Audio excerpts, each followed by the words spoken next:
Estão tranquilos com relação ao seguro do estágio?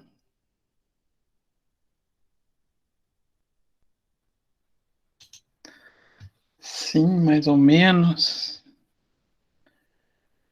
Não, estou desesperado.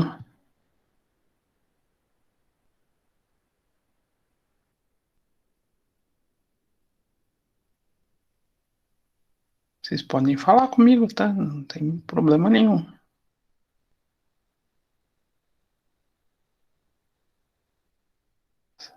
Desesperado. Só um conselho que eu dou para vocês, né? Isso é o que eu sempre falo para os alunos quando eu oriento. Busquem escolher, antes de mais nada, um assunto que vocês gostariam de pesquisar. Algo que vocês gostariam de buscar novidade, tentar entender melhor, para se tornar algo menos é, trabalhoso possível. Porque quando a gente vai buscar algo que a gente gosta, a tendência é que vocês vão ficar mais tranquilo. Mas acho que é a Débora que vai orientar vocês nesse semestre, né? Acho que vai levar vocês para um caminho bacana. Mas não se desesperem, não é nenhum bicho de sete cabeças. Só uma coisa que eu também deixo claro: sejam bem disciplinados. Isso eu aprendi com uma professora que eu tive aula na graduação, em uma das minhas especializações. Ela sempre comentava: oh, guarde um pedacinho do sábado de manhã só para mexer com isso. Você não vai precisar de outros horários para terminar um TCC. Era dito e feito.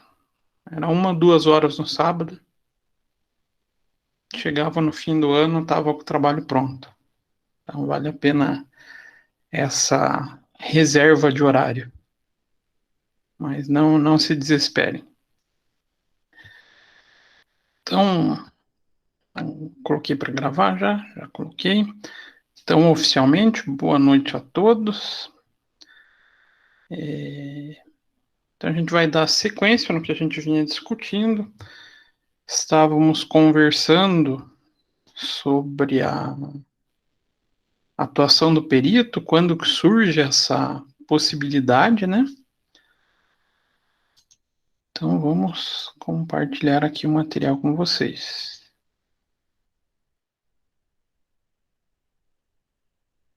Aí peço, gente, sempre que vocês tiverem dúvida, mas não tenham vergonha de perguntar, de interromper, porque senão essa disciplina fica muito maçante para vocês assimilarem.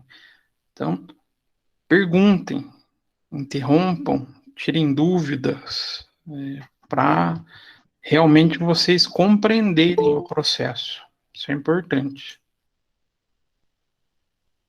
Então, dando sequência, a gente falou sobre a necessidade, né, de perícia. Quando que surge?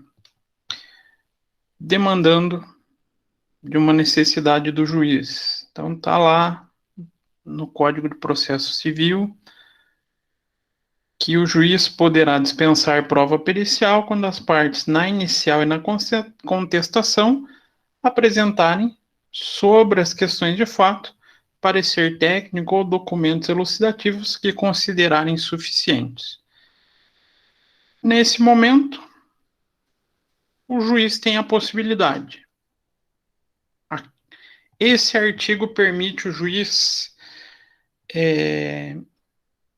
fazer a sua escolha. O que seria essa escolha?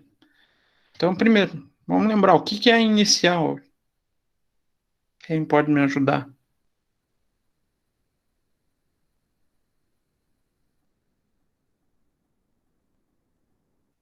Ninguém lembra?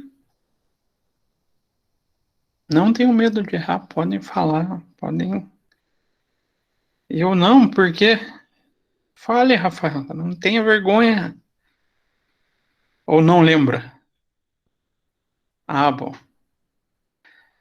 Inicial é sempre a peça jurídica que dá o início ao litígio na esfera judicial.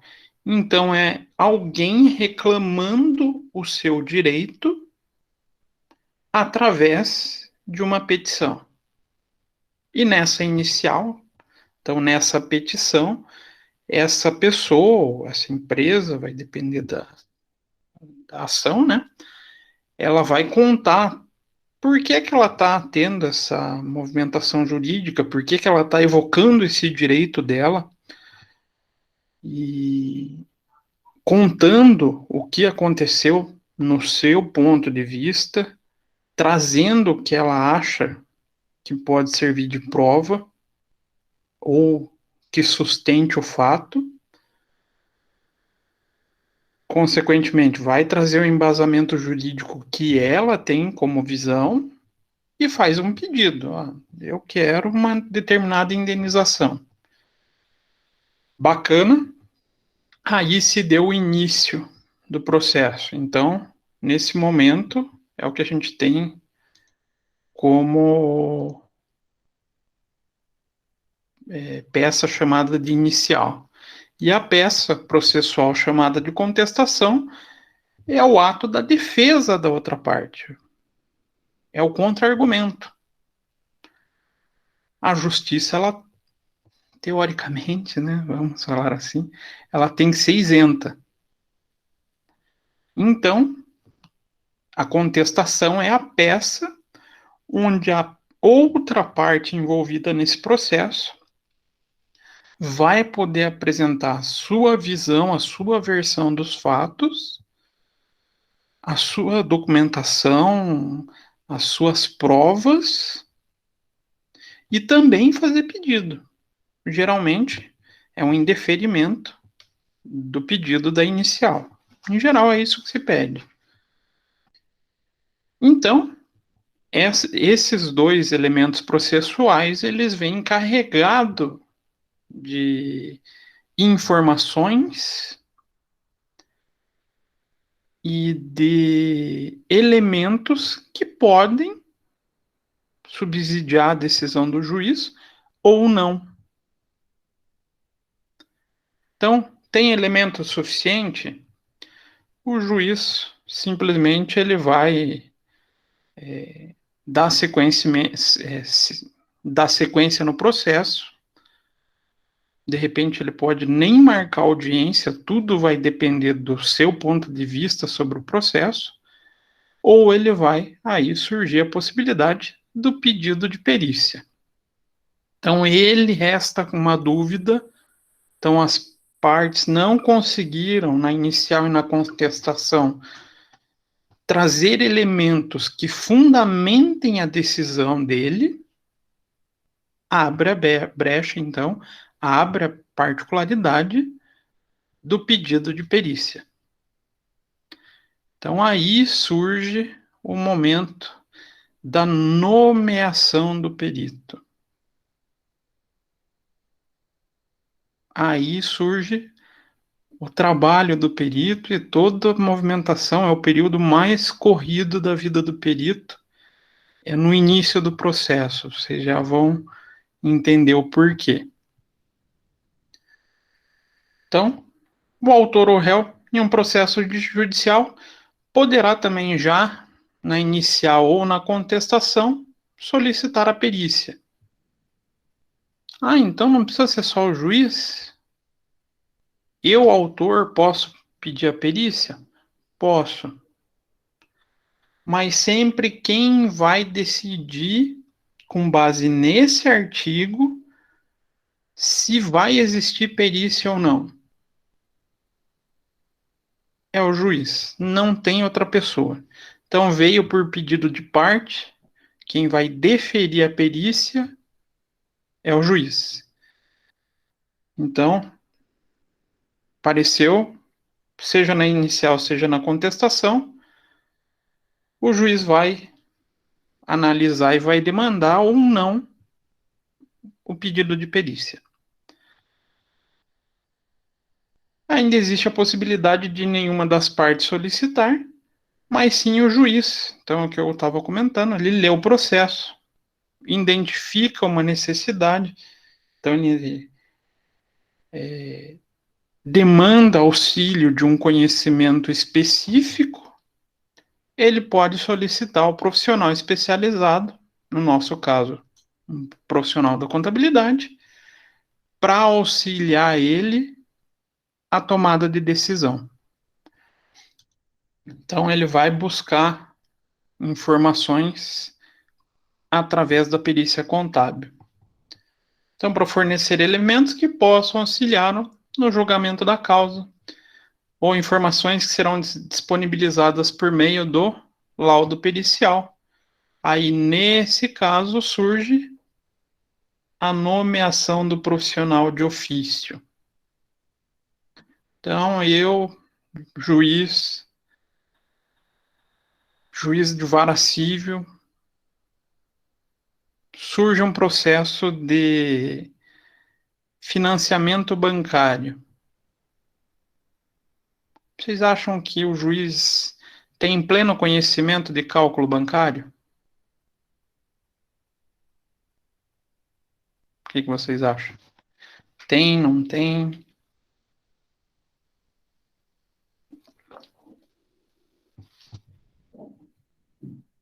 Olha, para falar a verdade, o pessoal que sai da área de direito, mal e mal sabe para que serve o Excel. Não é a área deles. Não é a função do juiz conhecer. E a função do juiz é conhecer a legislação sobre empréstimos bancários. Bacana. Mas não efetuar cálculo. Então ele pode contar com o profissional e faz a nomeação. Então, nessa situação, o juiz nomeia o perito contábil e no mesmo documento de nomeação, ele vai fazer a definição do prazo de entrega. Acho que não, professor. Hã? Não entendi, Aline.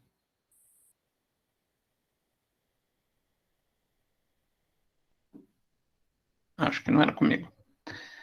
Então, lembrando que a gente falou na aula passada.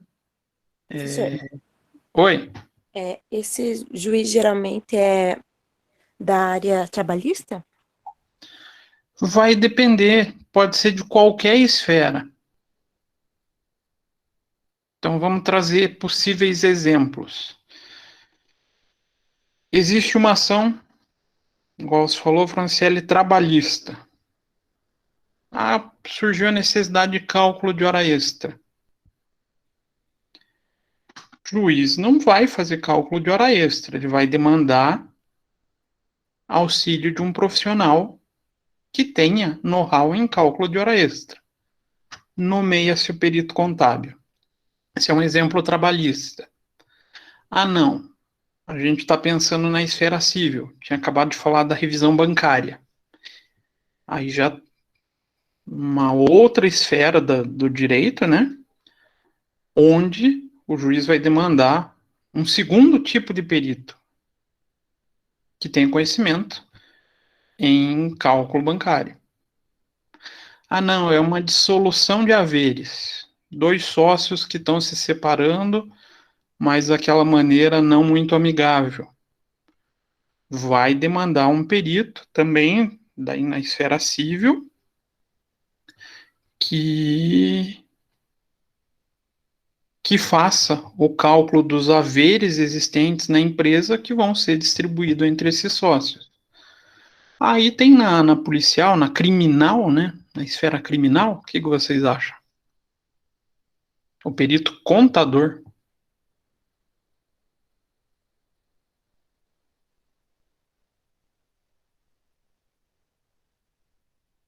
Tem, não tem?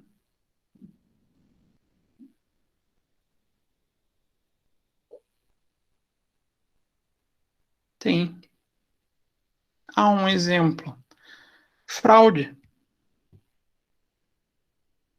Levantamento de fraude. Fraude vai para a área criminal. Pode ser tanto na área civil, de repente tem alguma busca de indenização, mas também tem ao lado criminal. O perito pode atuar num possível levantamento de fraude.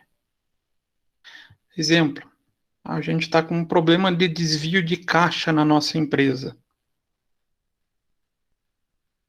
Então a gente faz lá o boletim de ocorrência, vamos supor, o tesoureiro é indiciado e vai para a justiça. Tem o trâmite, então, correndo para ver se ele cometeu essa fraude ou não. Quem vai poder auxiliar nesse levantamento de desvio é um perito contábil. Tem na área tributária? Tem. Então, perito contábil existem em várias áreas. Vai demandar muito da esfera que a gente tem como atuação.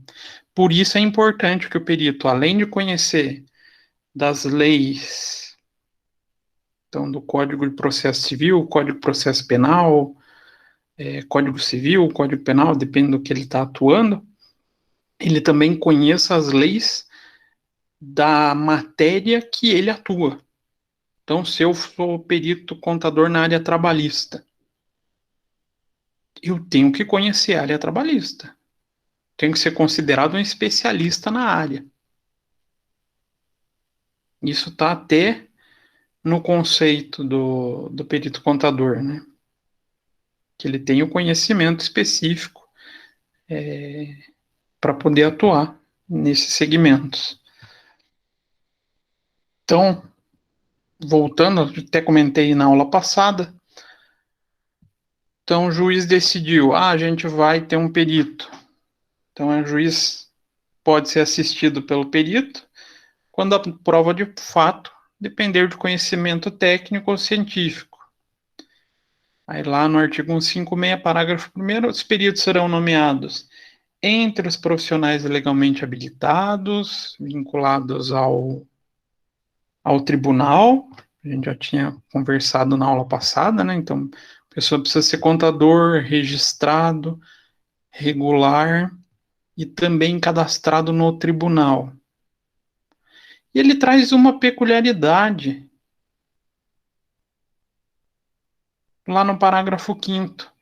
Na localidade onde não houver inscrito no cadastro disponibilizado pelo tribunal, a nomeação de perito é de livre escolha pelo juiz e deverá recair sobre o profissional ou órgão técnico ou científico comprovadamente detentor do conhecimento necessário à realização da perícia. Então, pode existir tribunal que não tenha cadastro de perito?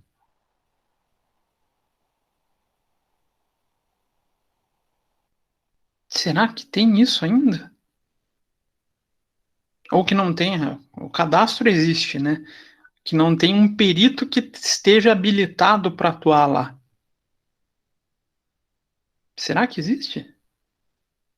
Será que pode acontecer isso? Para gente que mora aqui na região sul é um pouco difícil pensar isso, né? Poxa, o Paraná tem acho que 70 sessões, 71. Todas elas têm profissional cadastrado. Todas. Mas por quê? A gente mora no estado, vamos falar assim, desenvolvido. Mas será que lá em Roraima, todas as sessões do Tribunal de Justiça de Roraima tem um perito contador cadastrado? Então, o Código de Processo Civil prevê essa possibilidade ou essa inexistência de profissional cadastrado aí o juiz pode nomear um perito que não esteja no cadastro, um contador que seja conhecido e que seja de confiança dele. Aí responde sobre a possibilidade do profissional. Então, a responsabilidade sobre a qualidade do profissional recai tanto sobre o profissional quanto o conselho de classe. Por isso que a gente tem as provas habilitando vocês a atuar em determinadas funções, né? Então, apesar que a prova, teoricamente, ela não consegue medir conhecimento praticamente nenhum de perícia, ele é muito raso sobre perícia, ele tem a responsabilidade sobre esse profissional registrado. E podendo ainda o juiz, nesse mesmo documento de nomeação, elaborar quesitos, mas não é comum. O que são quesitos? Quesitos é algo extremamente importante na figura da perícia. A palavra quesito remete vocês ao quê?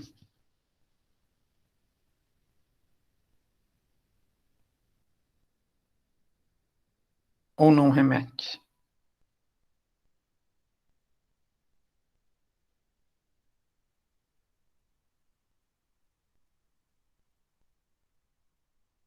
Qualidade?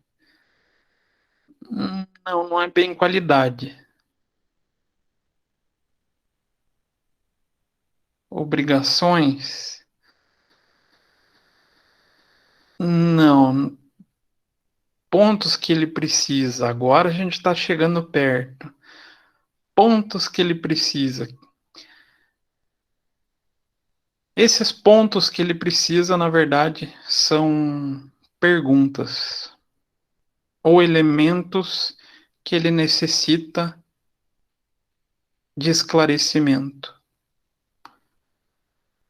Então, basicamente, são perguntas ou pontos que ele necessita para sua tomada de decisão.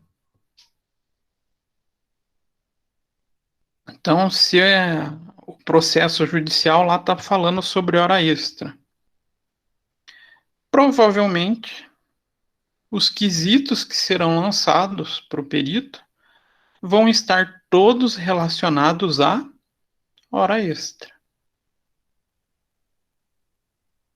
Porque é o que ele precisa para a decisão. Então, a ideia do quesito, a gente ainda vai ver um pouco mais sobre quesito, a gente vai elaborar quesito, inclusive, é justamente esse ponto de o que eu preciso de esclarecimento para minha tomada de decisão. Então, ele pode já na nomeação colocar o quesito, mas é muito raro. Isso vai acontecer quando é algo muito pontual. É um quesito, dois quesitos bem específicos. Fora isso, ele faz um documento à parte, ele faz um peticionamento à parte. Então, ele só fará, caso tenha uma dúvida muito pontual, que está sendo discutido nos autos. E sempre quando o quesito partir dessa pessoa, do juiz, esses quesitos se denominam quesitos oficiais, que é a prerrogativa que está prevista lá no artigo 470 do Código do Processo Civil. Então, lá ele fala que incumbe ao juiz duas funções relacionadas ao quesitos. Primeiro, indeferir quesitos impertinentes. E segundo, formular os quesitos que entenda necessários ao esclarecimento da causa. Então, ele fala sobre os seus quesitos, os quesitos oficiais, e fala sobre as partes. Vocês lembram na aula passada que quando o juiz ele delibera sobre a possibilidade da perícia, as partes podem apresentar quesitos? Então, as partes têm o seu período, tanto para indicar um perito assistente, então para contratar um perito para auxiliar o advogado dele, quanto para elaborar um quesito, ou elaborar vários quesitos. E esse quesito sempre vai passar pela vistoria do juiz. Ele vai ser deferido ou indeferido pelo juiz. Por que que a lei garante essa possibilidade para o juiz? Vocês, quando veem notícias sobre discussões judiciais, muitas vezes o pessoal não foge do assunto principal, advogado discutindo com advogado, eles não colocam vários pontos que não têm relação com a causa.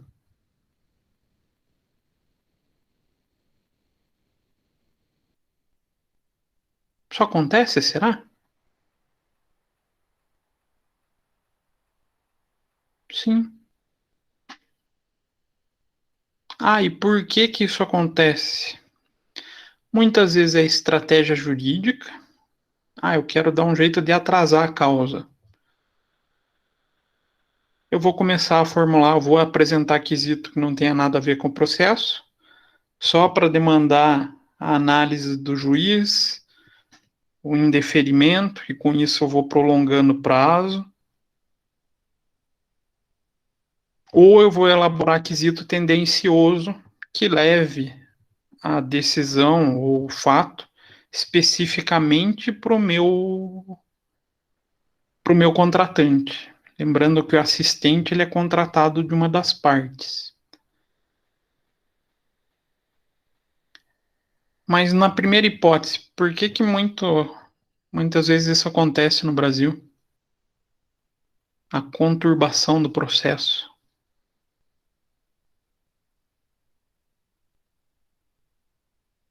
O que que acontece ao processo demorar demais na justiça?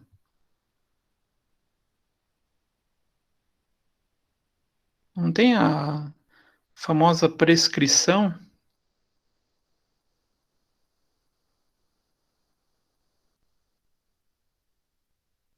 Não tem isso? Tem muito advogado que trabalha com esse tipo de estratégia.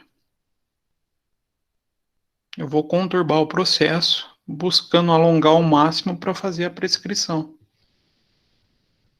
Então, o juiz ele tem essa possibilidade para evitar esse prolongamento desnecessário e o desvio do foco do perito oficial.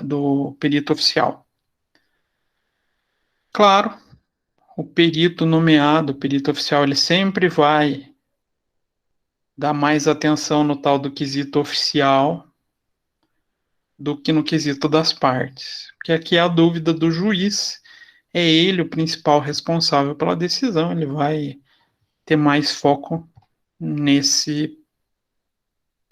é, nessas perguntas apresentadas. Não que ele vá deixar de responder as demais, mas ele tem que ser muito assertivo nos oficiais, tá? E a nomeação do perito, como ocorre? É sempre formal e sempre vai constar no processo. Vai ter que estar descrito nos autos. E ele tomará conhecimento, então o perito vai saber da sua nomeação em geral, tá? Não é sempre, por meio da visita do oficial de justiça, que fará a citação, fazendo com que o perito assine a, a entrega da nomeação. Esse geralmente ocorre quando o perito ele é alguém ou de, de muito renome ou alguém novo. Ah, não, é um processo onde o perito já é, vamos falar assim, conhecido da casa. Ele pode também ser nomeado, pode receber a nomeação por e-mail, até por WhatsApp hoje.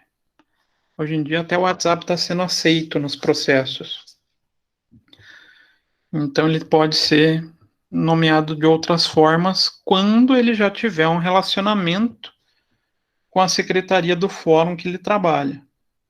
Então, já tem um relacionamento, pode ser um meio mais ágil. Mas, em geral, o meio mais aceito é o oficial de justiça notificando ele. Recebi a notificação. Fiz lá a assinatura, datei.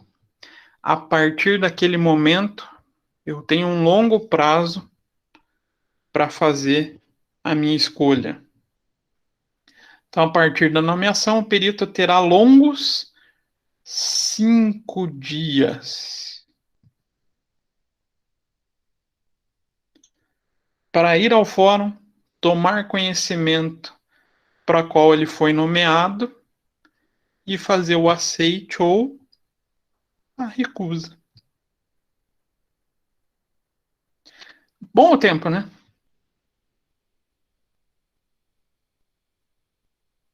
É tranquilo 5 dias, não é?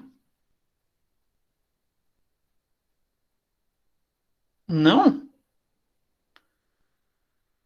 Pô, ó, nesses 5 dias, o que a gente vai ter que fazer? Já vou adiantar temas que a gente vai ver nas próximas aulas. Eu vou ter que buscar o documento no fórum, caso seja processo em papel, ou vou ter que pegar uma chave de acesso, beleza? Vou ter que ler todo o processo, bacana. Vou ter que ver quais são os quesitos, vou ter que fazer o planejamento de como eu vou realizar essa perícia e todos os passos que eu vou utilizar para fazer a perícia e vou precificar essa perícia. Tudo isso em 5 dias, olha que bacana.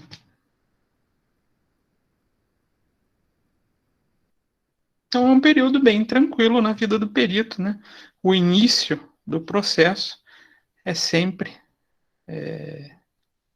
tranquilo, entre aspas, né? Vamos falar. Na verdade é o período mais corrido, né? E fazer carga de processo nem sempre é tão simples. Posso pegar processo que tenha 50, 60 páginas. Posso pegar processo que tenha 1.500. Posso ler de qualquer maneira? Lembrando que vai demandar dessa leitura o projeto ou o planejamento de como eu vou realizar a perícia. E o planejamento é o que vai determinar o meu honorário. Então eu posso fazer de qualquer jeito?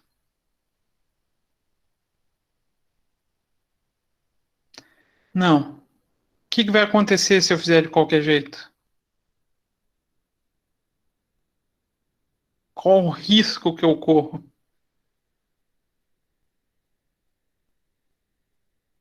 Posso ter dois riscos. Os dois estão envolvendo o honorário, tá?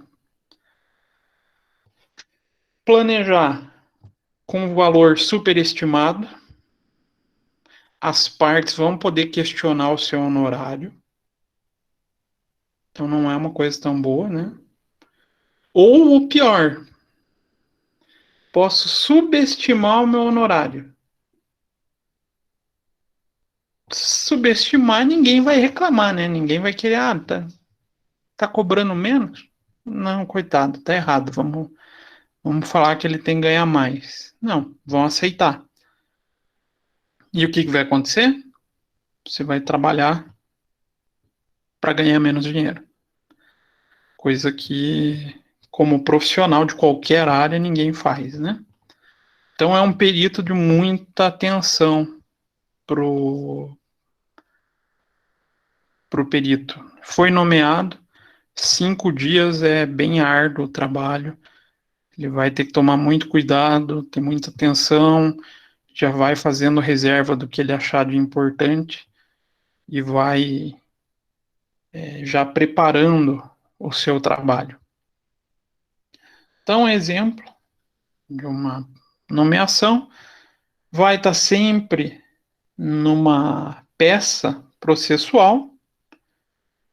Então, aqui é uma disputa entre uma administração de imóveis e um condomínio.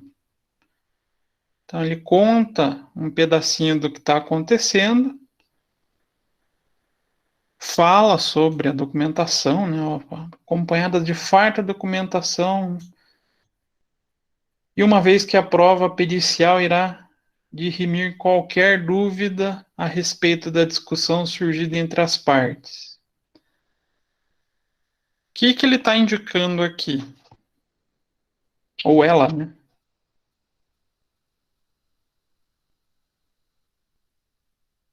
O que ela vai estar indicando? Tem muito material para ser analisado que eu não consigo formar uma opinião e eu preciso do perito. Dou assim o processo por saneado.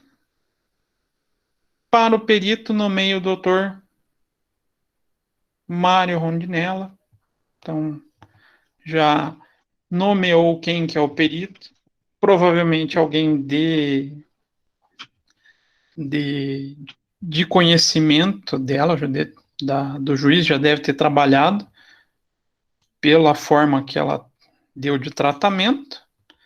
E também ela já aprova os peritos que as duas partes apresentaram. E deixa facultada a apresentação de quesitos e deu prazo de 5 dias para as partes.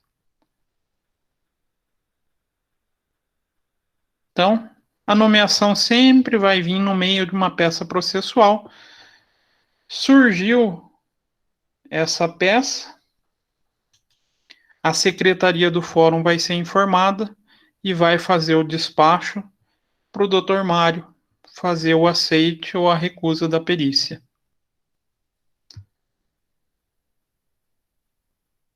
Ele foi nomeado, então a gente faz o primeiro processo, que é chamado, no meio jurídico, de carga nos autos. Então, após a citação, o perito vai ao fórum com a função ou a finalidade de conhecer o processo que ele foi nomeado. Hoje em dia, muitos dos peritos já não têm mais essa necessidade de ir fisicamente ao fórum, mas vão fazer o acesso via eletrônico. Vocês lembram na aula passada que eu mostrei uma tela de processo? Sim, não, talvez. Lá consta toda a movimentação e tudo que tem de anexo, né? Esse conhecimento, esse ir buscar o processo, ou ir fazer o download do processo, é algo que se chama de carga nos autos. Então, quando o perito visualiza o processo, hoje em dia, ele tem essa facilidade da maioria dos processos ser online, ele vai estar fazendo a carga nos autos. Ah, mas tem caso que ele vai ter que ir no fórum ainda? Vai. A gente ainda não tem todos os processos digitalizados. Feito isso é quando o perito vai sair com aquela pilha de pastinha de documento do fórum, vai levar para o seu escritório, fazer a leitura, a análise e depois fazer a devolução. Até eu nem sei se vocês já pegaram essa época, ouviram estagiário de direito andando com um monte de pasta de documento para lá e para cá, perto de fora. Alguém já viu isso? Professor, perito só trabalha de forma autônoma ou CLT? Somente de forma autônoma ou como associado. Ui, o que é o associado? Quando ele faz parte de uma empresa. Aí a empresa tem que ser uma sociedade simples, com mais de um perito, mas por que é uma forma autônoma? Ele vai responder com o seu CPF, com o seu registro, sobre tudo que ele colocou naquele auto. O CLT, quando que pode estar envolvido no processo pericial? Os assistentes do perito. Os funcionários, né? Todo perito trabalha sozinho? Não, jamais. Quase impossível. Então ele vai ter assistente, analista, cada um vai ter a sua forma de atuação, a sua função no processo, e inclusive vai influenciar na formação do honorário. Ah, por quê? Aí eu sou o perito. A minha hora de trabalho, obviamente, vai ser mais cara do que a do estagiário do escritório. Então, o tempo que eu gasto para fazer carga no alto, que é o que eu estou até brincando com vocês do estagiário de direito. Se fosse antigamente que tinha que ir lá no processo, no fórum, retirar aquela pilha de documento para levar para o escritório. Eu vou cobrar a parte do honorário referente ao estagiário, vai ser um valorzinho mais baixo. Tudo isso entra na composição. Então, mas o perito, aquele cara que vai efetivamente assinar e vai lá no processo, no dia de audiência, para defender a, o seu parecer, na verdade, o seu laudo, né, parecer é dos assistentes, ele é autônomo ou um associado. Beleza, Fran? Então, carga nos autos, retirada ou tomada de conhecimento do processo em si. Parece algo bobo, mas já nesse momento começa a peneira que o perito faz para conseguir levantar tudo que tem lá dentro. Hoje vamos falar do Projudia. Tudo que tem lá no site, o que ele já pode pensar em usar ou não.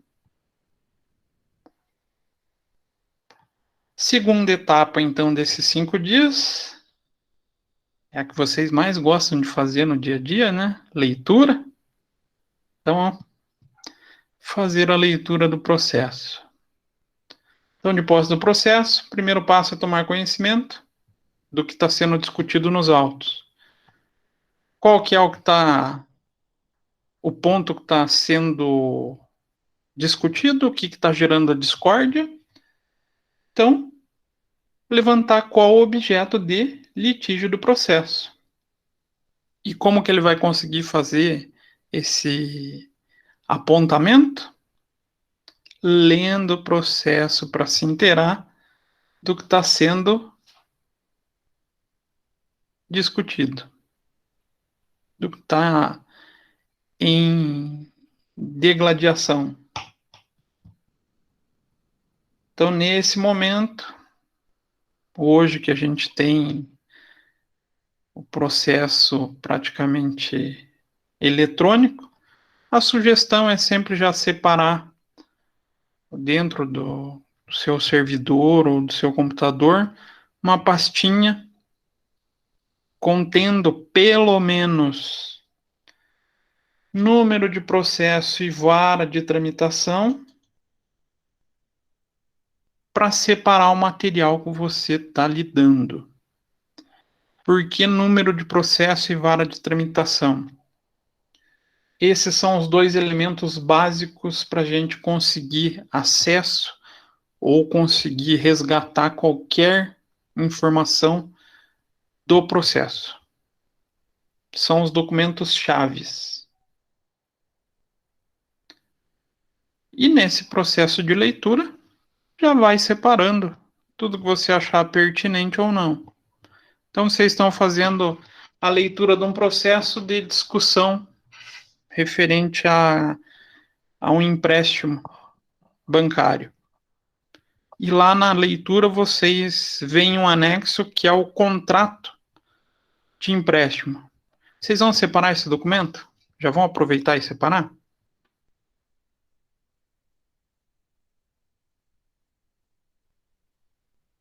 Ou vão esperar fazer o aceite para depois ir buscar esse contrato? Vocês já estão lendo o processo, já estão mexendo com esse documento. Já faz a separação. Já vai peneirando toda e qualquer informação e documento que possa ser útil ao seu trabalho. Parece algo fácil, mas nem sempre é tão simples. A gente só consegue ter clareza no que a gente precisa separar conhecendo muito bem o que está sendo discutido e, principalmente, o que está sendo questionado pelo juiz. O que ele apresentou como quesito. Aí a gente tem um foco mais fácil para fazer essa separação.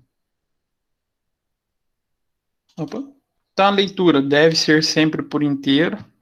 Não adianta querer ler trechos, repassar os pontos que você acha mais importante. Não. Se faz sempre por inteiro, com atenção e já dando início ao tal do papel de trabalho. Papel de trabalho, o que é isso?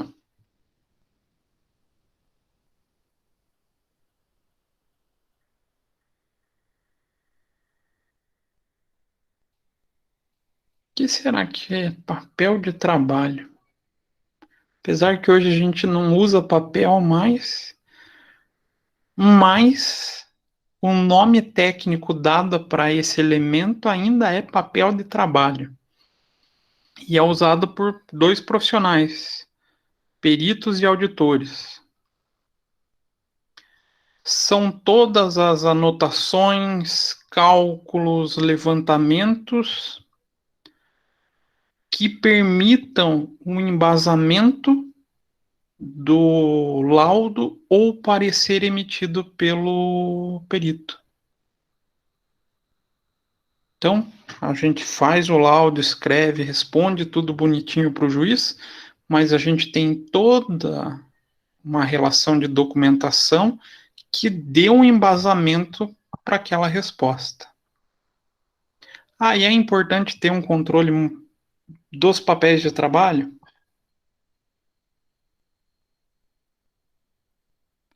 Sim. É um dos pontos de auditoria por parte dos CRCs.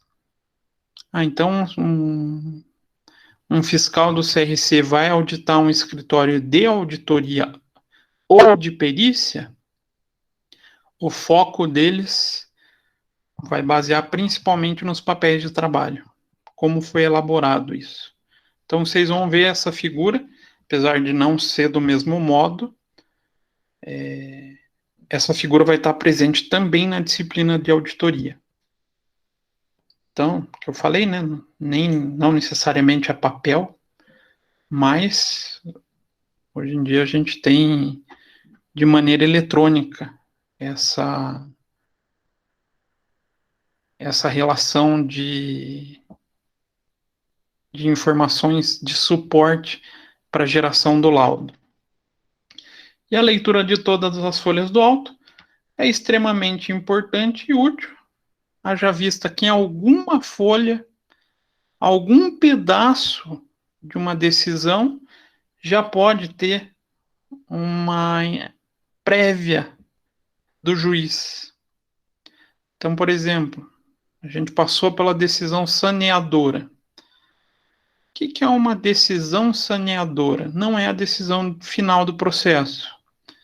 A decisão saneadora é o momento onde o juiz vai organizar o funcionamento do processo.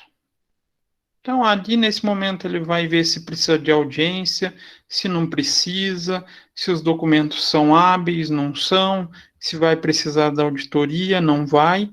Então, nesses documentos, pode já surgir informações que ajudem o perito. Então, leiam tudo, leiam com atenção. E a leitura, então a carga e a leitura, vai resultar no que se chama de planejamento da perícia. Que daí é você pensar como eu vou responder todos os quesitos levantados nesse processo. Não se preocupem, tem toda uma sequência para fazer um planejamento, a gente ainda vai passar por isso. Mas, nesse entretempo, surge a questão ética.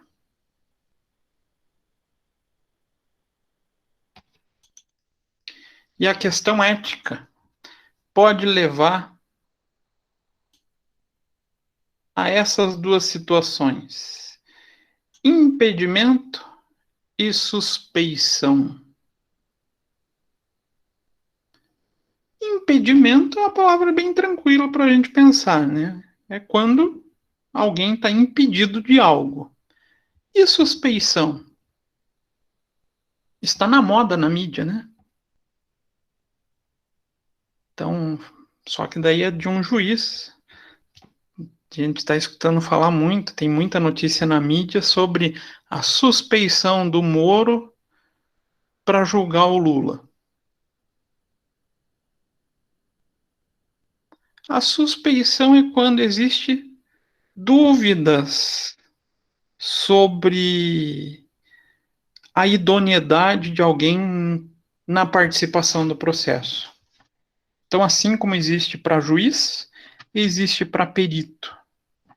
Então, pode ser feito pelo próprio perito ou pelas partes. E a gente tem essas duas caracterizações, caso onde existe impedimento e casos onde existe suspeição. Todas elas estão previstas na NBCPP 01.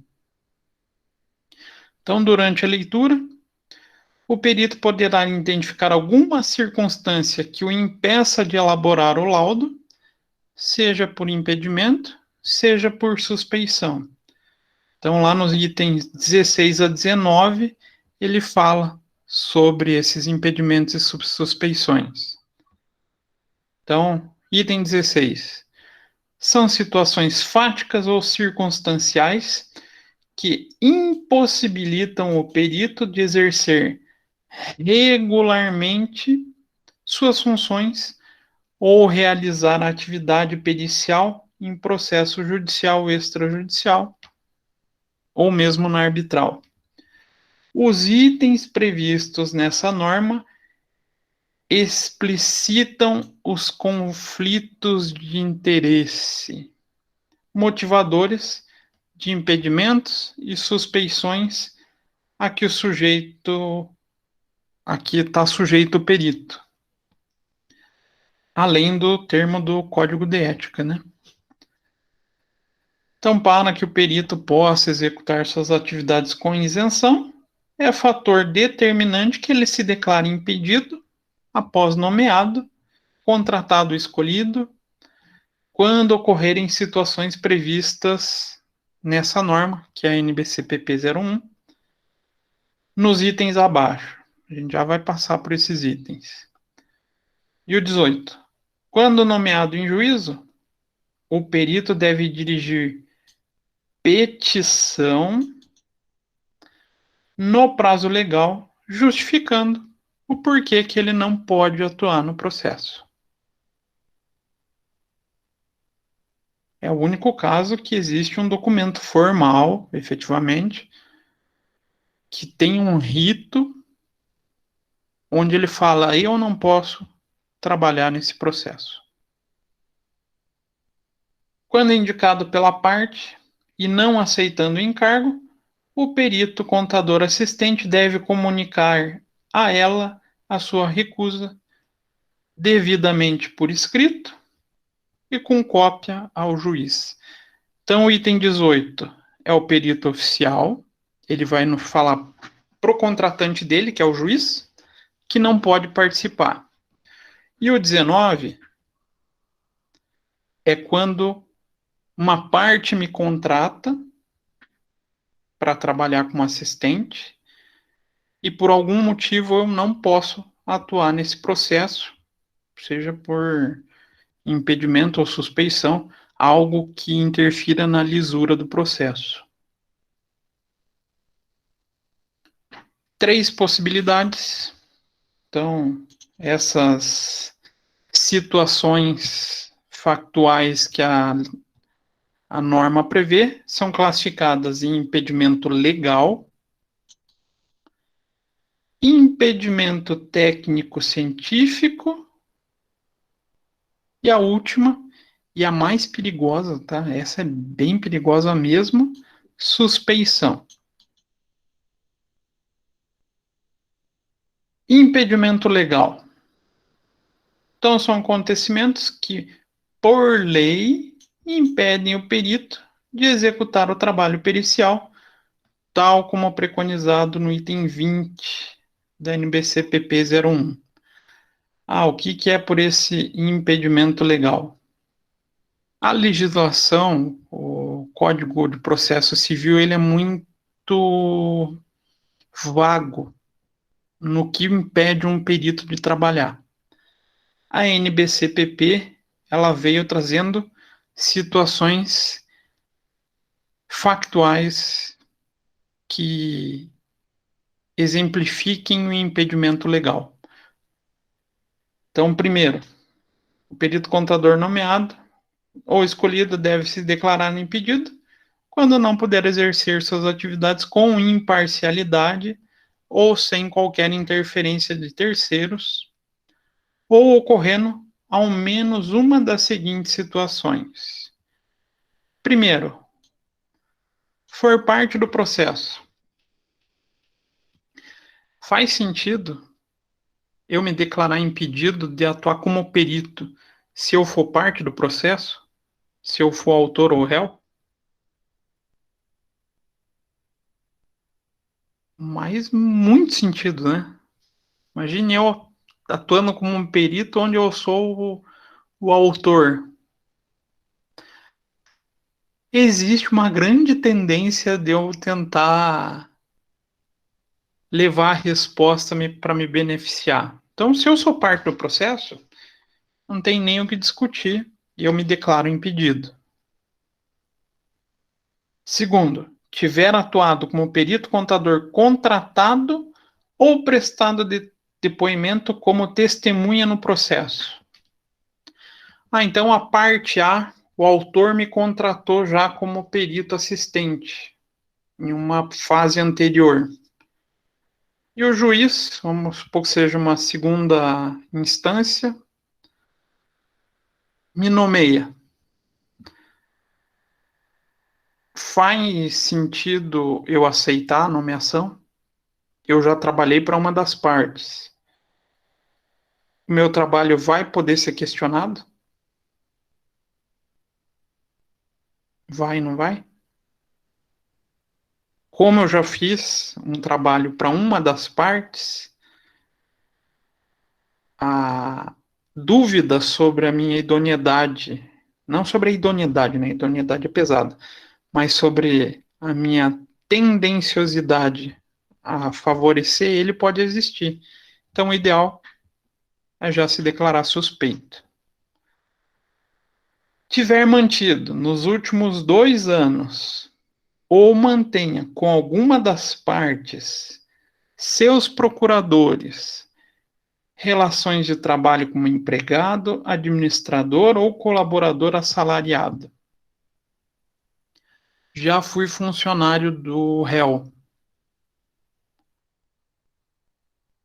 Será que eu posso atuar como perito?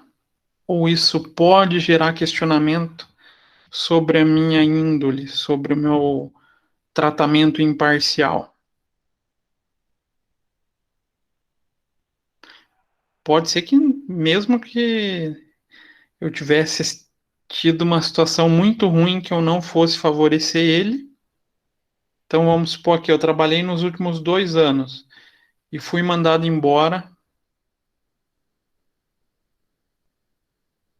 e não fiquei feliz pela maneira que eu fui mandado embora. Então não necessariamente eu vou favorecer quem me contratou. Posso prejudicar ele. Então, se eu mantive qualquer relação de administração ou funcionário, me declaro impedido. Tiver cônjuge ou parente, consanguíneo ou afim, aqui complica, em linha reta ou colateral até terceiro grau, postulado no processo ou entidades das quais façam parte do processo, parte do quadro societário ou de direção. Ah, então eu tenho uma relação de parentesco que seja até terceiro grau, eu me declaro impedido.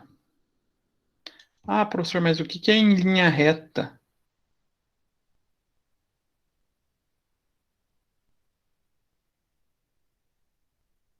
Quem é o parente de primeiro grau em linha reta de vocês? Quem tiver filho pode falar filho, ou quem não tiver filho vai falar pai, mãe. Então, até terceiro grau em linha reta. Avô, vó, neto, bisneto. E em linha colateral, tio, primo. Então, tenho que tomar cuidado com isso. Existe parentesco, me declaro impedido, sempre impedido legalmente nesses casos, tá? Opa. Tiver interesse direto ou indireto, imediato ou imediato, por si ou por parente, consanguíneo, afim, em linha reta ou até colateral de terceiro grau, no resultado do trabalho pericial. A resposta vai me trazer benefício ou vai trazer benefício a algum parente meu? Me declaro impedido. Exercer cargo ou função incompatível com atividades de perito contador em função de impedimentos legais ou estatutários. Ah, eu sou funcionário do. Ah, supondo, da,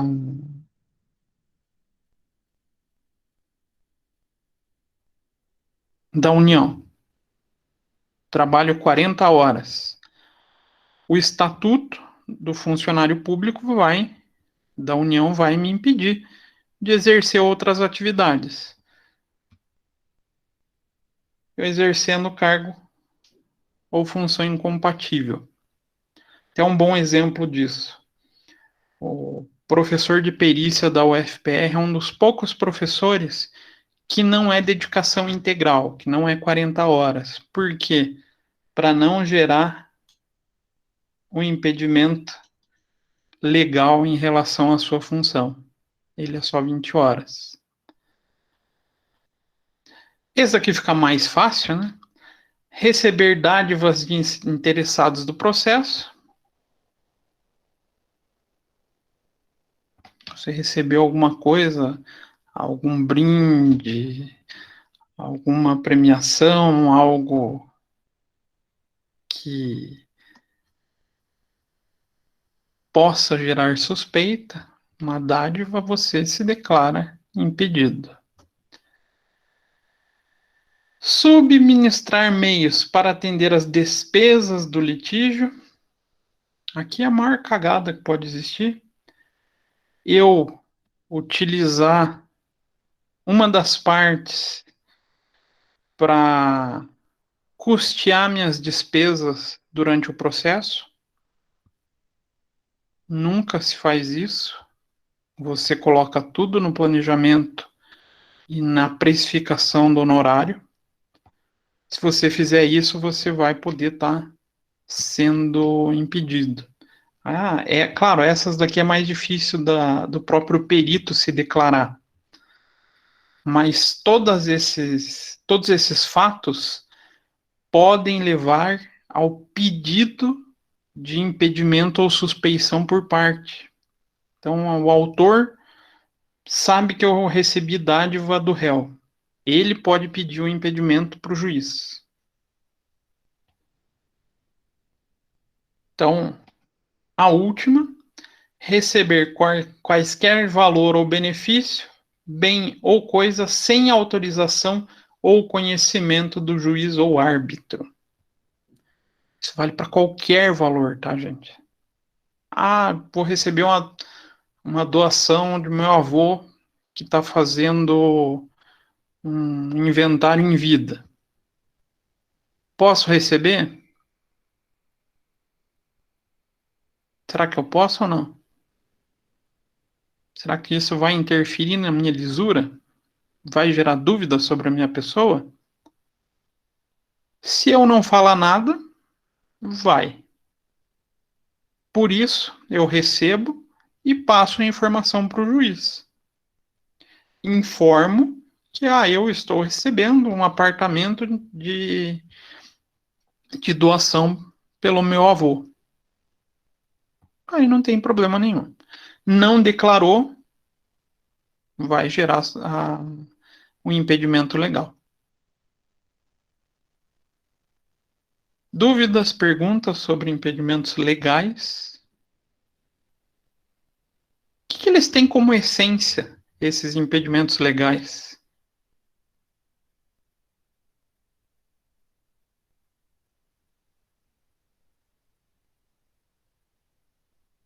É o questionamento sobre a imparcialidade, né? Se você vai ser parcial ou não durante o seu processo de perito.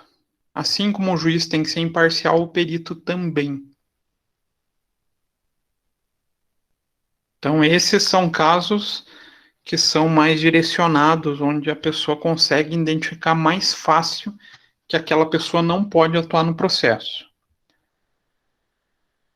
Outro, impedimento técnico-científico, também é algo mais fácil de identificação. Esse daqui é comum a gente ver as partes questionando o perito também, tá?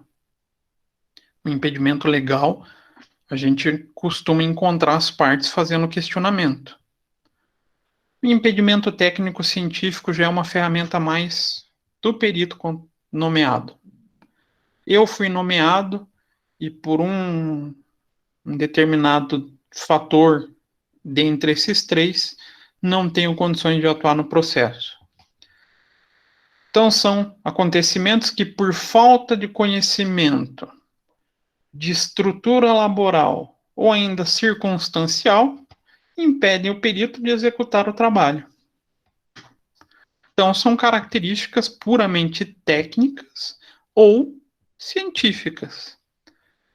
Então, impedimento por motivo técnico científico a ser declarado pelo perito decorre de autonomia, estrutura profissional e independência que possam possuir para ter condições de desenvolver de forma isenta seus trabalhos. Os motivos são: primeiro, a matéria em litígio não é sua especialidade. O que vai acontecer se eu assumir uma perícia de algo que eu não domino? Qual que é a chance de eu responder da maneira correta o juiz?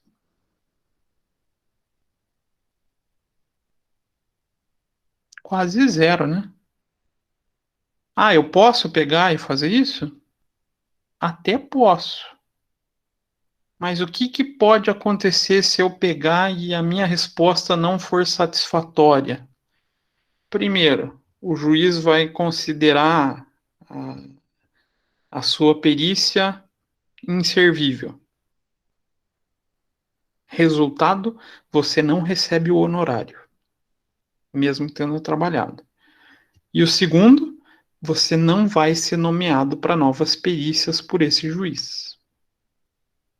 Então, se você não domina o assunto, fale, deixe claro que não é a sua área de especialidade. Então, esse é o primeiro caso. Segundo, a constatação de que os recursos humanos e materiais de sua estrutura profissional não permitem assumir o encargo ou cumprir os prazos nos trabalhos em que o perito foi nomeado, contratado ou escolhido, ou que o perito contador assistente for indicado. Então, é uma perícia que tem um volume muito grande. É um bom exemplo, essas perícias da Lava Jato. Eu fui contratado como perito assistente, mas meu escritório não é tão grande.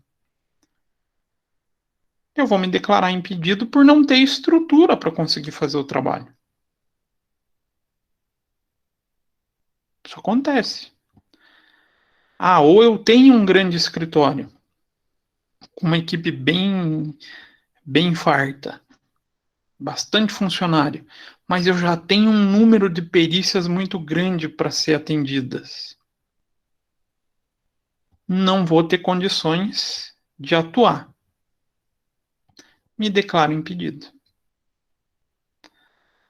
Então, seja limitação de pessoas ou de recurso, se você vê que não vai conseguir atender a perícia, se declare com impedimento técnico.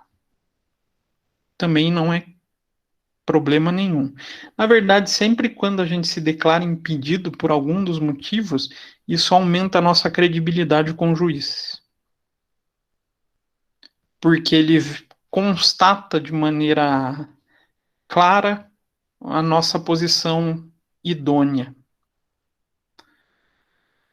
E o último caso, ter o perito contador da parte atuado para outra parte litigante na condição de consultor técnico ou contador responsável, direto ou indireto, em atividade contábil ou em processo no qual o objeto da perícia seja semelhante àquela discussão. Então, já atuei como consultor ou contador de uma das partes, sou considerado impedido tecnicamente. Esses motivos, impedimentos legais e impedimentos técnicos científicos, são também comuns de serem declarados pelo próprio perito nomeado, mas também podem ser objeto de questionamento das partes, mas não são tanto quanto a suspeição. A suspeição é algo um pouquinho mais delicado. É aquilo que a gente fica na dúvida. Puxa, será que ele vai ser tendencioso? Não vai ser tendencioso? Então, existe essa possibilidade. A gente vai ver ela na próxima aula. Para vocês, tem uma atividade para essa semana. Vou lá no último slide. Vocês vão fazer uma petição para mim.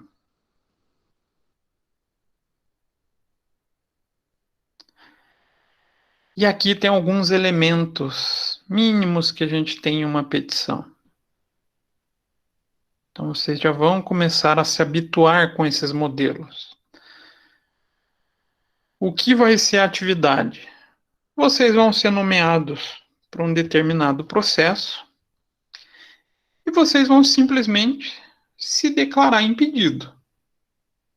Ah, professor, como eu vou me declarar impedido? Criatividade de vocês. Ou seja, não quero ver todo mundo entregando o trabalho com o mesmo impedimento. Vocês têm uma série bem grande aqui, né? Ah, posso fazer parte do processo, pode ser meu parente, eu recebi de dádiva.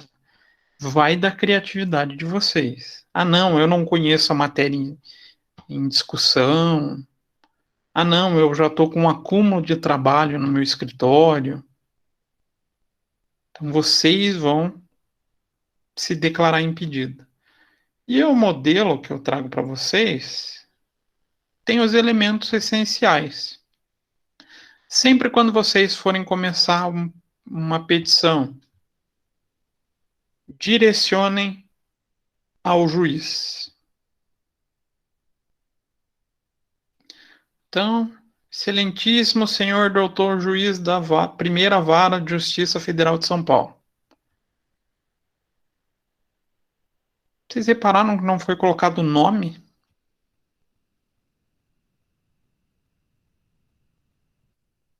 Por que não se coloca nome em direcionamento de petição?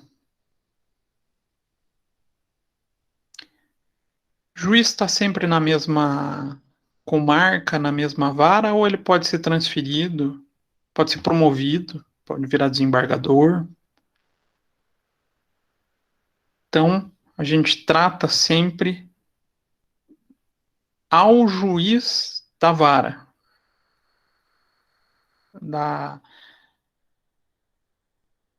do tribunal onde ele está sendo, onde o processo está correndo, e não nomeia a pessoa, tá?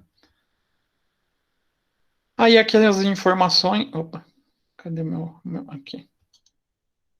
As informações que eu indico, aí é uma indicação minha, pessoal, de como nomear as pastinhas de trabalho. Então, vou criar lá no meu computador uma pasta. Eu sempre deixo no nome da pasta esses dados. Número de processo, ação, autor e réu. Então, vocês sempre vão colocar um número de processo para que essa peça, né, essa petição, seja vinculada à ação que vocês estão trabalhando. A ação é que tipo de ação que ela é? Qual é o tipo de litígio? Qual o objeto do litígio? Então, é uma execução de revisão de contrato bancário. Ah, não, é uma ação de vício ou defeito de, ai, de contrato. Então, ah, não, é uma ação de pensão alimentícia. vocês vão colocar no cabeçalho, vão colocar, indicar quem que é o autor, quem é o réu, colocam seus nomes, efetivamente, e daí vocês vão vir com o texto de vocês. Então vocês vão se nomear, eu, João Carlos Dias da Costa, devidamente inscrito no CRC XXX, perito nomeado nos autos da ação, aí a mesma ação que vocês colocaram aqui em cima, né? Acima referida, vem muito respeitosamente a presença de Vossa Excelência, expor e ao final apresentar o que segue. Durante a leitura dos autos, identifiquei que uma das partes é meu amigo íntimo. Amigo íntimo é uma questão de suspeição, tá? Não é de impedimento. Além do que, trabalhei em sua empresa nos últimos 15 meses. Opa, aqui a gente tem um impedimento legal. Assim, venho pelo presente solicitar a dispensa da honrosa nomeação. Termos em que peço deferimento, cidade e data, nome e identificação. Basicamente isso que vocês vão fazer.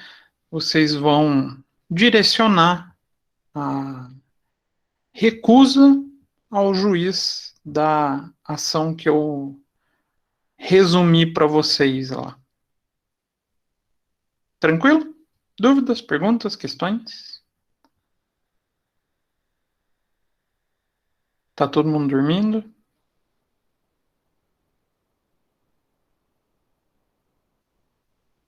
O número do processo que tem, Franciele?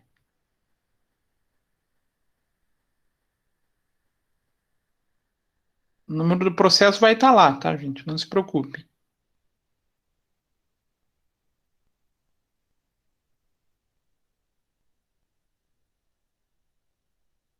E aqui é mais para vocês treinarem, começarem a treinar, né, na verdade, esse direcionamento. Porque todo documento que a gente for trabalhar, todo documento que um perito trabalha, tem por base essa estruturação.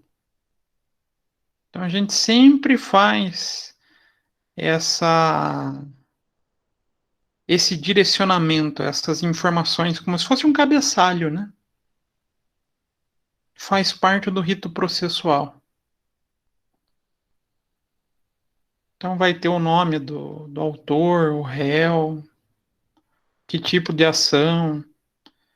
Aí o que vocês vão mais usar a criatividade é escrever esse parágrafo em si, né? Dizer por que vocês não podem atuar. Aí a criatividade tem que aflorar. Fora isso, é muito padrão. Segue-se o padrão.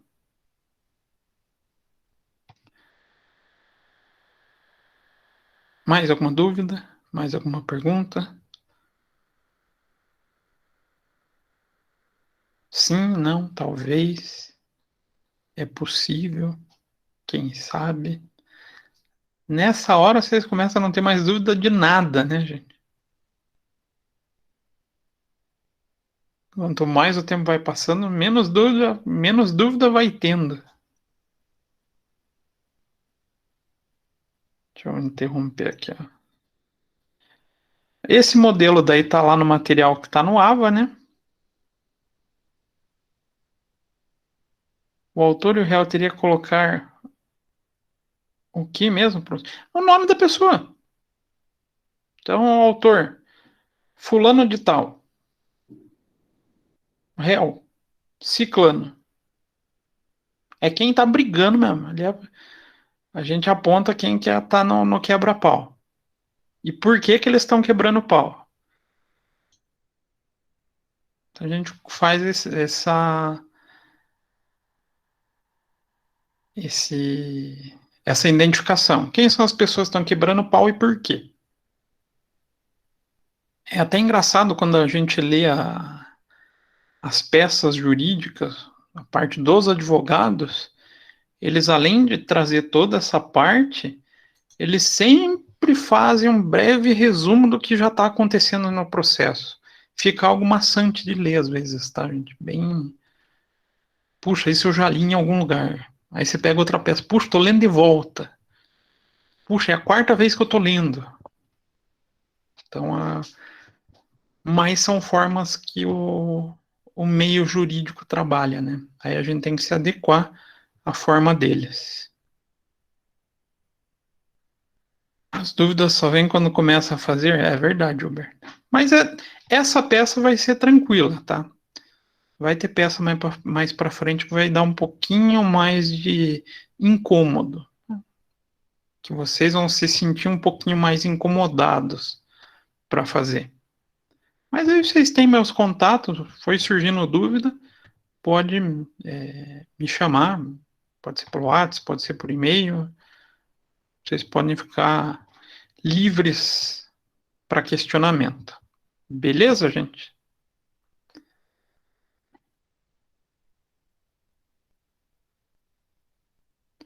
Durante a prova, geralmente na semana de prova a gente acaba sofrendo um pouco de amnésia. A gente não lembra muita coisa, Gilberto, mas pode, né? Mas lembrem-se, nesse primeiro semestre vocês não vão ter prova. Vocês vão estar com essa benesse de mais ter trabalho do que prova. Mas não, né? Só trabalho. Então, isso daqui também já está contando lá para a nota de vocês. Não tendo dúvidas, acho que podemos encerrar, né? Gente, eu vou confessar, eu não consigo dar aula em 50 minutos. Estou tendo muita dificuldade com isso. Então, provavelmente a gente vai passando um pouquinho. Senão a gente também não vence o conteúdo que vocês precisam. Mas eu prometo tentar me conter no máximo sempre até as 9. Beleza? Então, nos vemos semana que vem, se Deus quiser, se tudo permitir. Então, boa noite para vocês, gente. Bom descanso. Bom finzinho de semana para vocês, né?